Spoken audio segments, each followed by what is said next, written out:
नमस्कार शेतकरी बांधवांनो, हे तेच झाड आहे जे मी स्लरी क्रमांक 2 साठी सांगितलं होतं. शेतकरी मला म्हणाला होता की साहेब तुम्ही सांगाल ती स्लरी सांगाल त्या गोष्टी मी करायला तयार आहे, फक्त मला अशा प्रकारचा माल हा करून दाखवा. आणि स्लरी क्रमांक 2 शेतकऱ्यानं असा प्रकारचा माल करून दाखवलाय.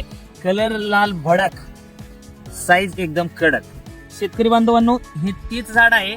शेतकरी बांधवांच्या कमेंट आल्या होत्या मला माझ्या व्हिडिओवरती की साहेब तुम्हाला फळांची संख्या जास्त आहे, साहेब तुम्हाला आकार होणार नाही, साहेब तुमचं वजन धरणार नाही, फळ कलर घेणार नाही. तर बघू शकता फळांनी कलर पण घेतलाय, फळांनी आकार पण घेतलाय आणि फळांनी दर्जा पण घेतलाय. त्याची कमाल आहे किमिल पॉलिश आणि किमिल CMB. नमस्कार. नमस्कार. आमच्या शेतकरी बांधवांना सांगा की हे झाड किती महिन्याचं आहे आणि या झाडाच्या फळांची संख्या किती आहे आणि तुम्ही याच्यासाठी तुमची धडपड काय होती? धडपड म्हणजे बरं का, सुरुवातीला मी रोप लावल्यानंतर मी 8च महिन्यात बागच पानगळ, बरोबर. आणि पानगळ केल्यानंतर 2 महिन्यात म्हणजे 10व्या महिन्यात चांगल्यापैकी सेटिंग झालं. आणि सेटिंग झाल्यानंतर मला गॅरंटी पोहोचली की आता आपण बाग जोपासू शकतो. आणि त्यातली त्यात तुमचा सल्ला मला मिळत गेला, त्याच्यामुळे मी आणखीन उभारी घेतली. आज 15 महिन्यात बाग मी उतरतोय. बरोबर. आणि 1 नंबर ही किमिल पॉलिशची, खरंच ह्याची किमिया 1 नंबर आहे. आणि ह्यानं काय केलं तर माझ्या बागाला कलर, चकाकी आणि फुगवण ही 1 नंबर करून दिली. बरोबर. शेतकरी बांधवांना तुम्ही सांगा की तुमची काय धडपड होती की बाबा मला काय बी करायला सांगा, तुम्ही माझी करायची तयारी आहे. त्याच्या मागलं कारण असं होतं की माझी जी आजूबाजूची शेजारी येते, पै पाहुणा येतं, ती सगळी एकदम मला म्हणत होती की एवढ्या लहान वयात तो बाग धरली, त्या बागाला माल दिसत नसतो, जोपासत नसतो आणि झाडं पाहिजे तशी उभारी घेत असते.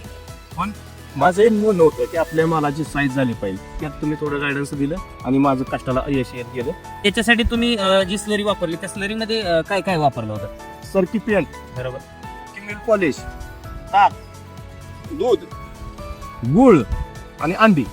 1 नंबर रिझल्ट मला शेवटच्या स्लरी. एक धाडशी शेतकरी म्हणून तुम्ही आमच्या प्रोडक्टविषयी समाधानी आहात का? हो, 100%.